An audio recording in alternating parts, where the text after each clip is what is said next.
Red Cabbage Indicator Fluid, how to make it.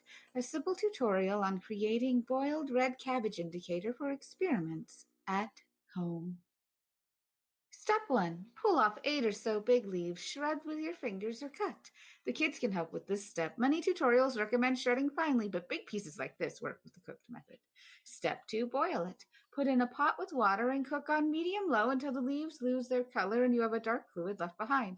This is what we need to make the color-changing magic happen. Step 3. Strain and bottle up. I cooled the solution before doing this. I just put a strainer in a mixing bowl and lifted the leaves out. I used a measuring cup to make pouring into my reused storage bottle easier. This resulted in almost a quart of solution. Ice indicators. Here are 3 variants on prepared ice indicator cubes you can create. They will freeze normally in your freezer. Left, baking soda water and indicator. These show the blue of a basic solution. When dropped into an acid, they will make it phase towards purple. Center, unaltered cabbage indicator. The solution will go towards pink or blue-green depending on whether the solution is acidic or basic. Right, lemon concentrated indicator. The hot pink indicates an acidic solution.